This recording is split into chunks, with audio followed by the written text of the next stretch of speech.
Hello guys, இன்னைக்கு நம்ம பார்க்க போகிறது ஓஷியன் டோரா எபிசோட் 34 and 35 தான். ஸோ மறக்காம கீழே ஒரே ஒரு லைக்கை போட்டுருங்க. அதே மாதிரி இப்போ தான் நம்ம சேனலுக்கு வரீங்களா, சப்ஸ்கிரைப் பண்ணுங்க. ஏன்னா அப்போ தான் இதுக்கப்புறம் வர எல்லா எபிசோடும் உங்களை தேடி வரும். சரி வாங்க, நம்ம டைம் மிஸ் பண்ணாமல் எப்பிக்குள்ளே போகலாம். எப்பிக்கோட ஸ்டார்டிங்லேயே அந்த இடத்துல நம்ம உஷு அப்படியே முழுங்க ஆரம்பிப்பால. அந்த பீஸ்ட் ஸ்பியரும் இப்போ அழிஞ்சு போயிடுச்சு.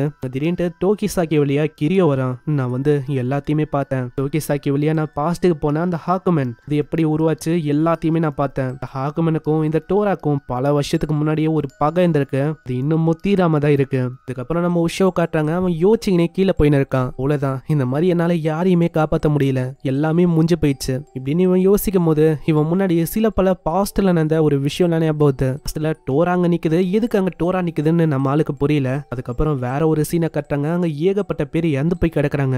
யாரு என்ன எதுவுமே நம்ம உஷோக்கு தெரியல. வானத்துல இருந்து ஒரு எரிக்கல் வருது. அங்க ஒரு குழந்தை அழுற மாதிரிலாம் சவுண்ட் கேக்குது. அதுக்கப்புறம் வேற ஒரு சீன்ல ஷாகான்னு ஒரு பையனை எல்லாருமே வெறுக்கிறாங்க. யாருக்குமே அவனை பிடிக்கல. நான் அவன் மேல ஒரு கேர்ஸ் இருக்கு, அவன் கேர்ஸ்டானவன் அப்படின்னு சொல்லி எல்லாருமே அவனை வெறுத்து அப்படியே தள்ளி விடுறாங்க. இதனாலேயே ஆளு பல வருஷத்துக்கு லோன்லியா தான் வளர்ந்தான். ஒரு வாட்டி நம்ம ஷாகாவை ஒரு கேர்ஸ்ட் சைல்டுன்னு சொல்லும் போது நம்ம ஷாகாக்கு இன்னமும் விருப்பம் அதிகமாயின்னு இருக்கு. இன்னொரு சைடு யாரோ ஒருத்தங்க அந்த ஷாகாவோட உடம்புல என்ஜாய் பண்ற மாதிரி இருக்கு இந்த ஹேட்டை. இதே மாதிரி ஆளு வளர்ந்து அங்க இருக்கிற ஏகப்பட்ட ஆளுங்களை அவன் கொள்றான். யாருமே இந்த நாடு தாக்க வந்த எனிமிங்க தான். அவங்கள கொண்டனாலேயே இன்னமும் அவனோட ஹேட்ரேட் அதிகமாயினே தான் இருக்கு. சாகு சாகுன்னு கத்திக்கினே இருக்காங்க. இதுக்கப்புறம் அங்க நிறைய எனிமிஸ் தான் அவன் கொன்னால. அதுக்காக எல்லாருமே பாராட்டுறாங்க. எல்லாரோட கண்ணு முன்னாடியும் நம்ம ஷாகா அவன் ஒரு ஹீரோவா இருக்கிறான். அட, இந்த ஷாகா யாரு, எதுக்கு இந்த பாஸ்ட் போயின்னு இருக்குன்னு தானே கேக்குறீங்க.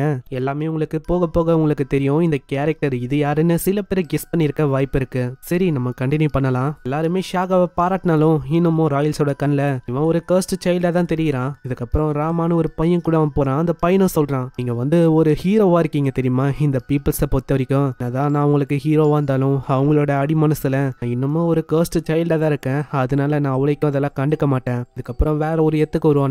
அங்க சில பல ஆளுங்க பொண்ணு கிட்ட ஏதோ ஒரு பஸ் இருக்கும், அதை தூக்கி போட்டு அப்படியும் இப்படியும் விளாடுறாங்க. டைரக்டா நம்ம ஆளு கிட்ட விழுமா, அவன் டைரக்டா அடிக்க ஆரம்பிச்சிடான். அந்த பொண்ணை காப்பாத்தினாலேயே இவங்க லைட்டா க்ளோஸா வராங்க. அப்புறம் தான் நம்மளுக்கு தெரிய வருது அந்த பொண்ணோட பிரதர் தான் அந்த ராமா. அதனால அவங்க ரெண்டு பேரையும் நம்ம ஷாகாக்கு ரொம்பவும் போச்சு போயிது. அவங்களும் ஃபுட் எல்லாம் தர நம்ம ஷாகா திரும்பவும் வாங்குறான். அன்னைக்குதான் முதல் நாள் அவன் ஸ்மைல் பண்ணுது. இதையோ நம்ம உஷியோ ஷாகாவோட உடம்புல இந்துக்குனே பாக்குற மாதிரி அவனுக்கு ஃபீல் ஆகுது. அப்புறம் என்ன ஆச்சுன்னு தெரியல. திடீர்னு ஒரு நாள் அங்க ஒரு எனிமிங்களோட படம் வருதுன்னு கேள்விப்பட அங்க எல்லாருமே ஷாகாவை தான் நம்புறாங்க. அவன் ப்ரொடெக்ட் பண்ணுவான்னு. நம்ம ஷாகா அந்த ராமாவோட சிஸ்டர் உங்க கூட வேற எங்கேயோ போறான். நீங்க இங்க இருக்க கூடாது, இங்க ரெண்டு பேரும் சேஃபா வேற ஒரு இடத்துக்கு போனோம். ஆனா எல்லாருமே உங்களை தானே நம்புறாங்க, நீங்க எல்லாருமே ப்ரொடெக்ட் பண்ணுவீங்கன்னு. இல்ல, நீங்க ரெண்டு பேரும் சேஃபா இருக்கணும். அவங்கள பொறுத்த வரைக்கும் ஒரு கர்ஸ்ட் சைல்டு தானா. மாதிரி அவங்க முன்னாடி போறாங்களா, அந்த எனிமிங்களோட கும்பலும் முன்னாடி தான் இருக்கு. அங்க ஷாகாவை பார்த்தோன்னே அப்படியே அவங்க தாக்க ஆரம்பிச்சுறாங்களா. அங்க ஷாகா மேலேயும் அந்த பொண்ணு மேலேயும் நிறையவே அம்பு பத்த. இந்த பொண்ணும் இறக்கும் போது சொல்றான், ஃபர்ஸ்ட் டைம் இப்பதான் ரொம்ப கைண்டான வேர்ட்ஸ் எல்லாம் சொன்ன தெரியுமா. அதே மாதிரி ஷாகா, நான் இதை எப்பயுமே உன்கிட்ட சொல்லணும்னு ஆசைப்பட்டேன். ஷாகான்னு சொல்லி சில பல வார்த்தை அவ சொல்ல போவா. ஆனா அதுக்குள்ளேயே அவ இறந்து போயிடறான். பாக்குறவன் இன்னமும் கடுப்பாயி அங்க இருக்கிற எல்லாரையுமே அவன் கொல்ல ஆரம்பிச்சிடறான். அதே மாதிரி கொல்லுவானா அங்க திடீர்னு அவனோட கை வழியா ஏதோ ஒரு உருவம் வெளில வருது. அதுதான் அந்த ஹாக்குமனே. பரவாயில்ல, இதுக்காக தான் நான் வெயிட் பண்ணேன். நான் உன்னால எனக்கு ஒரு உருவம் கச்சிருக்கு. நீ என்ன யோசிக்கிற, இந்த மாதிரி நான் பல வருஷமா உனக்குள்ளதான் இருந்தேன். எல்லாரோட ஹேட்ரட்டாலையும் நான் ஃபார்ம் ஆனேன். நான் எனக்கு உருவமே இல்ல, ஒரு பிசிக்கலான ஃபார்மை நான் தேடி நின்றேன். அந்த டைம்ல நீ மாட்டினியா, அப்படியே நான் உனக்குள்ள பூந்தேன். இப்போ பிறந்த அந்த நாளன்னைக்கு நிறைய பேர் இறந்து போனாங்க. அதனால உன்னை வெறுக்க ஆரம்பிக்க உன்கிட்ட இருந்து நிறையவே ஹேட்ரேட் எனக்கு வர ஆரம்பிச்சது. அதனால என்னோட உடம்பு கொஞ்சம் கொஞ்சமா உன்னோட கையில ஃபார்ம் ஆக ஆரம்பிச்சது. அதுக்கப்புறம் தான் நான் இப்படிப்பட்ட ஒரு உருவத்தை அதுக்கு தேங்க்ஸ் சொல்லணும்னா உனக்கு தான் சொல்லணுமே. அப்பனா நீ என்ன சொல்ற, சிம்பிளா சொன்னா நீ தான் என்ன வளர்த்திருக்கிய அப்படின்னு அது போயுது. இந்த சைடு அந்த சிட்டி முழுக்க ஒரு பத்தி நெறியுது. அங்க ஷாகா ராமாவை தேடி வர. ராமாவோட நிலைமை ரொம்ப மோசமா இருக்கு. ஷாகா, எங்க போனீங்க நீங்க? இந்த மாதிரி எல்லாருமே உங்களுக்காக வெயிட் பண்ணாங்க, ஆனா நீங்க வரவே இல்லை. உங்களுக்காக அவங்க வெயிட் பண்ணாங்க, நீங்க காப்பாத்துவீங்கன்னு. அவங்களுக்கு உங்க மேல ஒரு நம்பிக்கை இருந்தது. என்ன சொல்லிருக்கு, எல்லாரும் பொறுத்த வரைக்கும் நான் ஒரு கர்ஸ்ட் சைல்டு தானே. இல்ல ஷாகா, நீங்க நினைச்சது எல்லாமே தப்பு தான். என்னதான் உங்களை கர்ஸ்ட் சைல்டுன்னு சொன்னாலும் நீங்க நிறையவே உதவிகளை அவங்களுக்கு பண்ணிருக்கீங்க. அதெல்லாம் அவங்க மறக்கல. அதுக்காக மன்னிப்பு கேட்கலாம் அப்படின்னு எல்லாருமே யோசிச்சாங்க. ஆனா அதுக்குள்ள இப்படி ஆயிடுச்சு. ஆனா நானும் உங்களை மாதிரி ரொம்ப ஸ்ட்ராங்கா இருக்கணும்னு ஆசைப்பட்டேன். ஏன்னா அப்போதான் எல்லாரையுமே நல்லா ப்ரொடெக்ட் பண்ண முடியும். ஆனா கடைசியில என்னால எதையுமே பண்ண முடியல அப்படின்னு ராமா இறந்து போக அவன் ரொம்பவும் கஷ்டப்படுறான். பின்னாடிதான் அந்த மாஸ்டரும் இருக்கு, அந்த ஹாக்குமன். அதுதான் என்ன உனக்கு இன்னமும் விருப்பம் அதிகமா இருக்கோ, நம்ம கண்டிப்பா திரும்பவும் மீட் பண்ணலாம். ஏன்னா உனக்கு சாவணும்னு இல்லவே இல்லை. அதனால இன்னமும் கோவமாவு நம்ம திரும்பவும் இன்னொரு வாட்டி சந்திக்கலாம் வேற எப்பயாச்சு அப்படின்னு அது போயிது. இதுக்கப்புறம் அவரு நிறையவே அங்க சண்டை போட்டாரு ஹியோ சேர்த்துலாம். ஆனா அவரு சாகவும் இல்லை, அவருக்கு அவளுக்கும் வயசும் ஆகல. இதே மாதிரி பல வருஷம் போயிருக்கும். அதுக்கப்புறம் தான் பீஸ்ட் ஸ்பியர்னு ஒன்னு அவரு கேள்விப்பட்டிருப்பாரு. அதை அவரு ஏறி அடைஞ்சாரு. ஏன்னா அதை வச்சு அவரால் கொல்ல முடியும்னு. ஆனா அதுவே அவரை ஒரு பீஸ்டா மாத்தோன்னு அவரு எதிர்பார்க்கல. கடைசியில தான் நம்ம ஹீரோக்கு தெரிய வருது, அப்பனா ஷாகா இது டோராவா?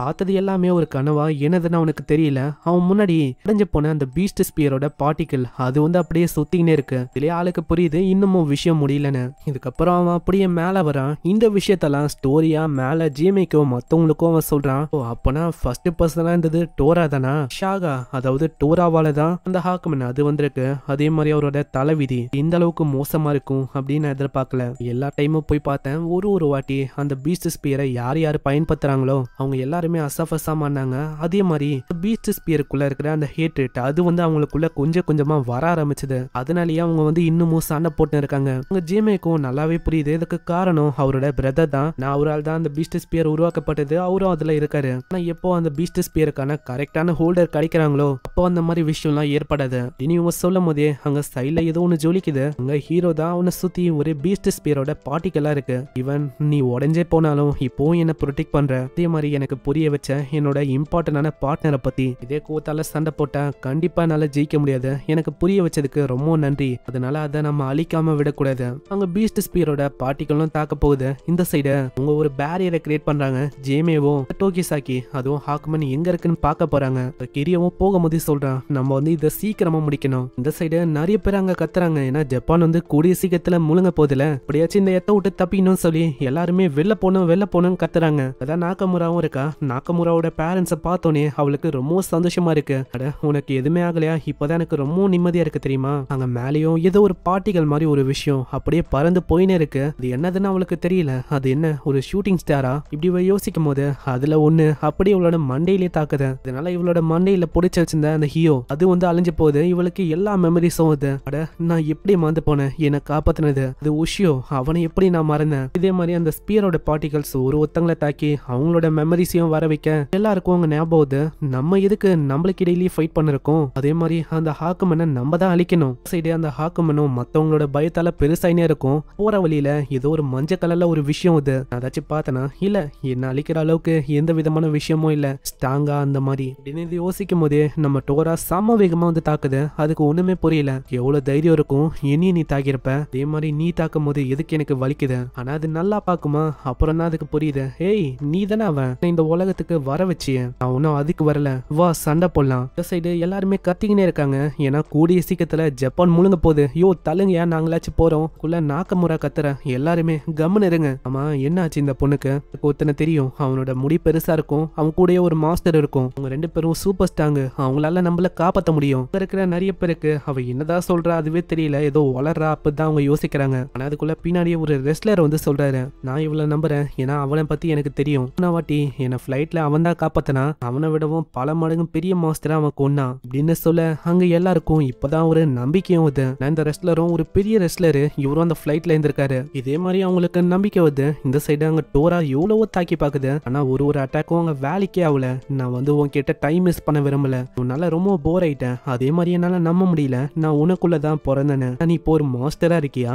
ஆனா இப்போ நான் உன்னை விட போதில்ல, உன்னோட கதையும் நான் முடிக்கிறேன். அங்க அப்படியே அது கடிக்குது. அந்த இடத்துல ஒரே ரத்தமா சதது. இந்த சைடு அங்க ஒருத்தங்களுக்கு அவங்க சொல்லி புரிய வைக்க அங்க எல்லாருமே இப்பதான் அவங்க சொல்ற வார்த்தைகளை நம்புறாங்க. அவங்க இப்படி புரிய வைக்க அவங்களோட பயம் கம்மியாகுமா? ஹாக்குமனுக்கும் புரியுது ஏதோ ஒண்ணு சரியில்லை. இதனால மக்கள் என்ன பார்த்து பயப்பட மாட்டாங்க. அந்த பயம் கொஞ்சம் கொஞ்சமா கம்மியாகுது. அதே மாதிரி அங்க ஏகப்பட்ட ஸ்பியரோட பார்ட்டிகல்ஸும் வருமா?